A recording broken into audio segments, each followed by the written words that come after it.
तो अगर आपको भी ऐसा ही लगता है कि 11, 12, 1 साल घिसने के बाद ही आपको एम्स की सीट मिलेगी, या एम्स वाला बच्चा जब रगड़ता है 12 महीने तभी उसे एम्स की सीट मिलती है, तो आप बिल्कुल गलत हैं। ये वीडियो आपको मैं इस मंथ में इसलिए दे रही हूं क्योंकि ये है आपका टर्निंग पॉइंट। बहुत सारे एम्स के बच्चों के बात करने के बाद मुझे ये स्ट्रैटेजी मिली है, ये प्रूवन रिकॉर्ड मिला है, और जो भी बच्चे इसे फॉलो करेंगे उसे एम्स की सीट डेफिनेटली मिलने वाली है। तो सोचना बंद करिए, काम करना शुरू करिए, क्योंकि आपकी लाइफ को बेटर बनाने के लिए आपको खुद लगना पड़ेगा। सिर्फ 6 पॉइंट है बेटा, सिर्फ 6 पॉइंट है जिससे आप एम्स को क्लियर कर सकते हैं, और 6 पॉइंट में अगर एक भी आपने मिस किया तो शायद 26 के बाद 27 में भी आपको ड्रॉप ही लेना पड़ेगा। सबसे पहली चीज आपको मानना पड़ेगा अपने आप को डॉक्टर। मैनिफेस्टेशन, आपको मन से एक स्ट्रॉन्ग बिलीव रखना पड़ेगा कि आप डॉक्टर बन चुके हैं। तो उठाइए ना, एक पेन उठाइए, अपनी कॉपी में लिखिए अपने नाम के आगे डॉक्टर, उसे चिपका लीजिए अपने स्टडी टेबल के सामने, और रोज उसे देखिए और फील करिए कि आप डॉक्टर बन चुके हैं, क्योंकि जैसा आप सोचते हैं वैसा ही होने वाला है, और डेफिनेटली होगा। तो मैनिफेस्टेस योर ड्रीम। सबसे पहले आप सोचना शुरू करिए और उसके लिए वर्क हार्ड शुरू करिए। जब आप सोचते हैं तो प्रकृति चेंज होती है और आपको उसके लिए कंपेल करती है कि बेटा जाकर काम करो, और आपको ये स्ट्रांग बिलीव रखना ही पड़ेगा। और आपके टारगेट्स, आपके गोल बहुत हाई होने चाहिए। आपके गोल इतने हाई होने चाहिए जितना आप सोच भी नहीं सकते। अगर आप सोचेंगे कि मेरी 1 लाख रैंक आएगी तो डेफिनेटली 2026 में 5 लाख आएगी। तो सोचिए कि 1000 रैंक आएगी, सोचिए कि 500 रैंक आएगी। जब 500 सोचोगे तब 1500 मिलेगी। तो ड्रीम हाई बेटा, ड्रीम हाई। सेकेंड जो मोस्ट इंपॉर्टेंट चीज है दैट इज द रिसोर्स। आपके पास रिसोर्स करेक्ट होना चाहिए है। तो आपको बायोलॉजी में क्या फॉलो करना है सबको पता है, एनसीईआरटी है मैम, सबको पता है। तो फिर क्यों आया 2025 में अजीबोगरीब सवाल? क्यों हमको ऐसा लगा कि अंजीर वाला सवाल जो है वो आउट ऑफ टेस्ट है? क्यों हमको ऐसा लगा कि डाइजाइगोटिक ट्विंस तो हमारे एनसीईआरटी में कहीं दिए ही नहीं है? क्यों हमें कहा कि पीसीआर का फॉर्मूला तो दिया नहीं है, जबकि पीसीआर में आखिरी लाइन ये लिखी थी कि आप एक पीसीआर की एक जब आप रेप्लिकेट करते हो तो डीएनए से 2 कॉपीज बनती हैं पीसीआर में। तो फिर क्यों नहीं आप लगा पाए पीसीआर का फॉर्मूला? क्योंकि आपका दिमाग उस समय खुला नहीं हुआ था। तो आपको टीचर ऐसा चुनना है जो आपके दिमाग के धागों को खोलकर उस कंसेप्ट को इतने डेप्थ से पढ़ाए कि अगर उससे रिलेटेड कोई क्वेश्चन भी आ जाए तो वो आपको बन जाए। और याद रखना कि इस बार रटने का गेम नहीं होने वाला है, इस बार समझने का गेम होने वाला है, इस बार दिमाग लगाने का गेम होने वाला है। तो एनसीईआरटी रिसोर्स हम सभी को पता है, पर बियॉन्ड द एनसीईआरटी उस कंसेप्ट से आसपास चीजें जितनी रिलेटेड है वो सब आपको जाननी है। एक्स्ट्रा नॉलेज कुछ नहीं करना है, पर रिलेटेड कंसेप्ट आपको बहुत अच्छे से आना चाहिए है। आपके पास पीवाईक्यू किताब होनी चाहिए है। और याद रखिएगा कि शॉर्ट नोट्स, लॉन्ग नोट्स अभी से बनने चाहिए। अगर आप ये सोच रहे हैं कि मैं फलाने टीचर का शॉर्ट नोट्स पढ़ लूंगा तो सिलेक्शन हो जाएगा, किसी के शॉर्ट नोट या लॉन्ग नोट्स पढ़ने से आप किसी का सिलेक्शन नहीं होता। उन्हीं नोट से सिलेक्शन होता है जो आपके हाथों के द्वारा बनाए जाते हैं, क्योंकि short notes is the only key to success and it is also meant for the last revision. अगर आपके शॉर्ट नोट्स अभी से नहीं बन रहे हैं तो याद रखिएगा कि लास्ट में किसी के शॉर्ट नोट्स पढ़ने से आपका कुछ भी नहीं होने वाला है। तो make your short notes from today. हो गया बैकलॉग, बहुत हो गया, अब छोड़िए, दिन आ गया है लड़ने का बेटा। Next we are moving to the physics. Physics में हमको जेईई मेंस के सवाल करना है। जी हाँ, मैं बिल्कुल टफ स्टेटमेंट दे रही हूँ, जेईई मेंस के सवाल आपको करने हैं अगर आप सच में फिजिक्स में अच्छे नंबर लाना चाहते हैं। और जेईई मेंस के ही बोल रही हूँ क्योंकि जेईई मेंस के जो लेवल है वो इस साल फिजिक्स के पेपर से मिलते हुए हैं, ऐसा मुझे फिजिक्स एक्सपर्ट ने बताया है। फिजिक्स में एरर बुकलेट आपकी बननी चाहिए। हर टेस्ट में जिस कंसेप्ट के क्वेश्चन सबसे ज़्यादा बार गलत हो रहे हैं वो एरर बुकलेट में आप लिखिए, और जिस दिन भी संडे का दिन है उसे आप सॉल्व करिए। क्लियर? आई होप बड़ा मजा आ रहा है सुनने में, पर सुनना नहीं है, इसे एप्लीकेशन में भी लाना है।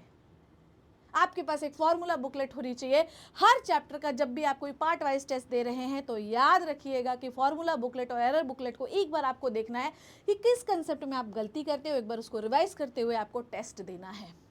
क्या फिजिक्स के एनसीईआरटी नहीं सॉल्व करना? अरे करना है भाई। फिजिक्स के एनसीईआरटी इन टेस्ट क्वेश्चन से हर बड़े बड़े टीचर हार जाते हैं, उनको वो बड़े टफ लगते हैं, पर वो इन टेस्ट क्वेश्चन आपकी कंसेप्ट बिल्डिंग के लिए बहुत ज़रूरी है। और मैं सच बताऊं, शायद मैंने भी अपने एग्जाम में उसको कभी सॉल्व ही नहीं किया, क्योंकि मेरे टाइम तो इतना अच्छा पेपर आता ही नहीं था, ऐवी आता था बस। तो कृपया करके इन टेस्ट क्वेश्चंस को आपको बहुत सीरियसली लेना है। नेक्स्ट केमिस्ट्री में आपको organic chemistry and physical chemistry के लिए जेईई मेंस लेवल तक जाना ही पड़ेगा, मेनली फिजिकल केमिस्ट्री के लिए। और NCERT in test question and आपके पास एक प्रैक्टिस बुक तीनों सब्जेक्ट की होनी चाहिए। अब या तो वो कोचिंग का कोई मॉड्यूल हो सकता है, या तो आपकी पसंद की कोई किताब हो सकती है। कमेंट सेक्शन में आपको ज़रूर बताना है कि आप कौन सी किताब को फॉलो करते हैं, मैं उस किताब को देखूंगी।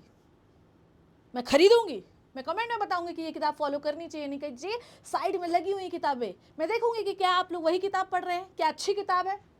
और आपको जो आपकी इनऑर्गेनिक केमिस्ट्री उसमें एनसीईआरटी तो बिल्कुल माता है बेटा, उसके तो चरण छूइए, आप घोट कर पी लीजिए, ठीक है। सेम आपको पीवाईक्यू सॉल्व करना है, सेम आपको टेस्ट देने हैं, रिवीजन सेम चीज है आपका concept, revision and test analysis, that's it, है ना।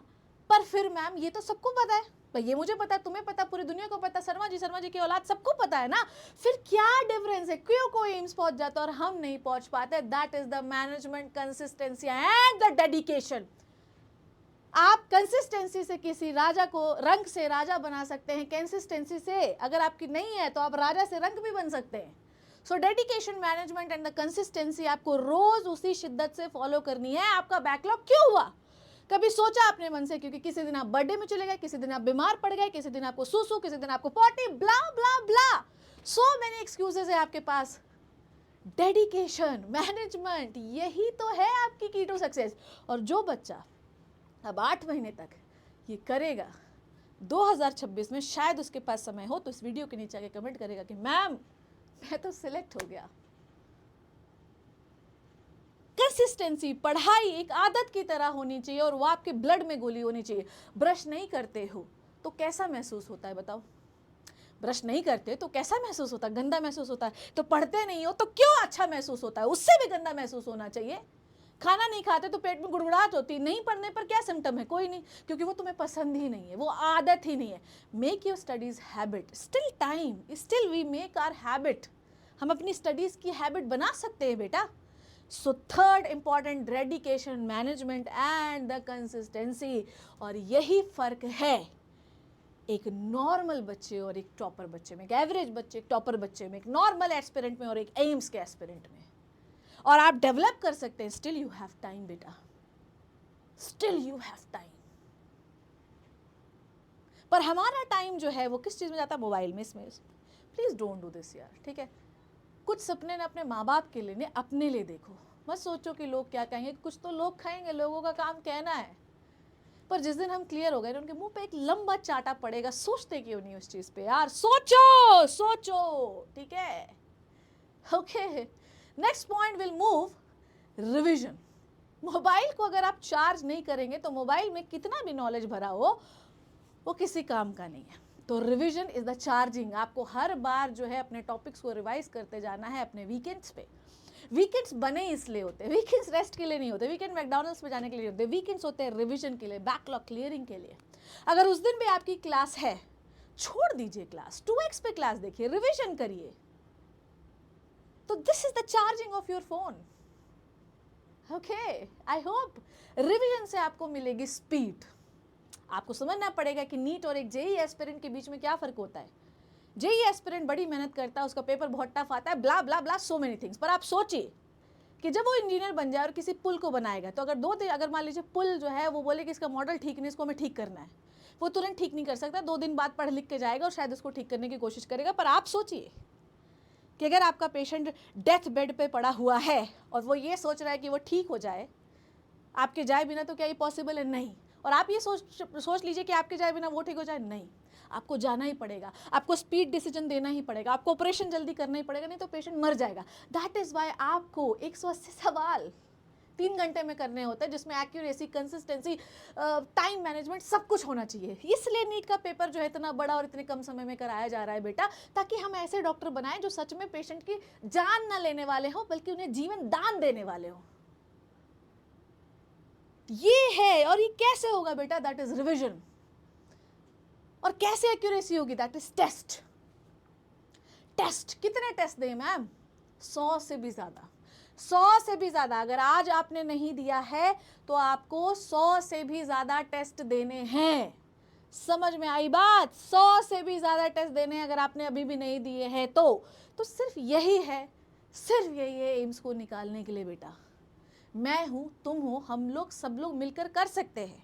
अगर आप बायोलॉजी में 360 लाना चाहते हैं तो ये चैनल सब्सक्राइब करिए, ये वीडियो शेयर करिए, क्योंकि सिर्फ मैनिफेस्टेशन, रिसोर्स की पढ़ाई करने से, डेडिकेशन से, रिवीजन से, टेस्ट से, प्रैक्टिस से, सिर्फ ये 5-6 चीज़ों से आपका सिलेक्शन हो जाएगा बेटा। शुरू करो, क्योंकि समय आ चुका है। समय गवाओगे तो एक दिन समय तुम्हें नष्ट कर देगा, इस बात को याद रखना।